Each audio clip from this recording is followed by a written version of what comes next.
बहुत समय पहले, जब सृष्टि अपने रहस्यमयी संतुलन में चल रही थी, जब देवताओं और असुरों के बीच शक्ति का खेल निरंतर जारी था, तभी एक ऐसी कहानी की शुरुआत हुई जो केवल एक युद्ध की नहीं, बल्कि अहंकार, अज्ञान और मोक्ष की कहानी है।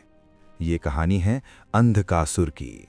अंधकार से जन्मा और अंधकार में ही पला बढ़ा। अंधकासुर एक ऐसा नाम जो आने वाले समय में तीनों लोकों में भय का पर्याय बनने वाला था। कहा जाता है कि उसका जन्म स्वयं भगवान शिव की दिव्य शक्ति से हुआ था, लेकिन भाग्य ने उसके साथ एक खेल खेला। वो जन्म से ही अंधा था, दृष्टि नहीं थी, लेकिन शक्ति अपार थी। उसे एक असुर राजा ने अपनाया और असुरों के बीच उसका पालन पोषण हुआ। जैसे जैसे वो बड़ा हुआ, उसके भीतर शक्ति के साथ साथ एक और चीज बढ़ने लगी, और वो थी अहंकार। लेकिन शक्ति की असली परीक्षा तब होती है जब उसे नियंत्रण में रखा जाए, और अंधकासुर इस परीक्षा में असफल होने वाला था। समय बीतता गया और एक दिन उसने निश्चय किया कि वो सबसे शक्तिशाली बनेगा। इसके लिए उसने कठोर तपस्या शुरू की। साल, दशक। उसकी तपस्या इतनी प्रचंड थी कि देवता भी विचलित हो उठे। अंततः उसकी तपस्या से प्रसन्न होकर भगवान शिव प्रकट हुए। उन्होंने कहा, अंधकासुर, मैं तुम्हारी तपस्या से प्रसन्न हूं, मांगो, क्या वरदान चाहिए। अंधकासुर ने बिना समय गवाए कहा, प्रभु, मुझे अजेय बना दीजिए। कोई देवता, कोई असुर, कोई भी मेरा अंत न कर सके। भगवान शिव कुछ क्षण शांत रहे, जैसे वो आने वाले समय को देख रहे हों।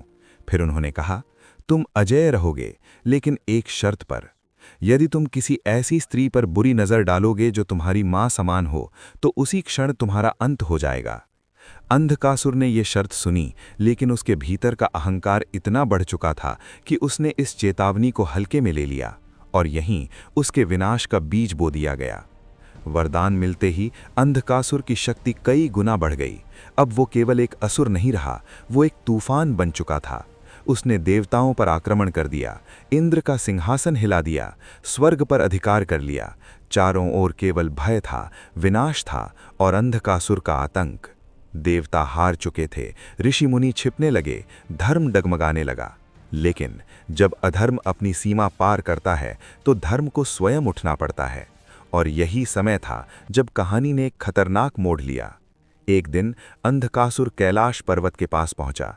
वहां उसने देखा एक ऐसी दिव्य शक्ति जिसकी सुंदरता और तेज शब्दों में बयान नहीं किया जा सकता। वो थी माता पार्वती।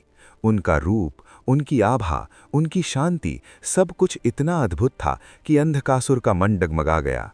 उसकी बुद्धि पर अज्ञान का पर्दा छा गया। वो भूल गया कि वही पार्वती उसकी मां समान है, और उसी क्षण उसने अपने विनाश को खुद आमंत्रित कर लिया। जब ये बात भगवान शिव तक पहुंची तो ब्रह्मांड कांप उठा। उनकी तीसरी आंख में अग्नि प्रज्वलित हो उठी। उनका शांत स्वरूप रौद्र बन गया। उन्होंने अपने जटाओं को खोला, त्रिशूल उठाया और युद्ध के लिए निकल पड़े। जो युद्ध शुरू हुआ वो केवल एक लड़ाई नहीं थी, वो प्रलय था। अंधकासुर अपनी पूरी शक्ति से लड़ा। हर वार में अहंकार था, हर प्रहार में पागलपन। लेकिन भगवान शिव स्वयं महाकाल थे। उन्होंने हर प्रहार का उत्तर दिया। लेकिन समस्या यहीं खत्म नहीं हुई। अंधकासुर के शरीर से गिरने वाली हर रक्त की बूंद एक नए असुर को जन्म दे रही थी। युद्ध बढ़ता गया, असंख्य असुर उत्पन्न होते गए, तीनों लोकों में अराजकता फैल गई। तब भगवान शिव ने अपनी दिव्य शक्तियों का आह्वान किया। उन्होंने अपनी शक्तियों को बुलाया, मातृकाओं को उत्पन्न किया, जो हर रक्त की बूंद को गिरने से पहले ही समाप्त करने लगीं। अब युद्ध का पलड़ा बदलने लगा।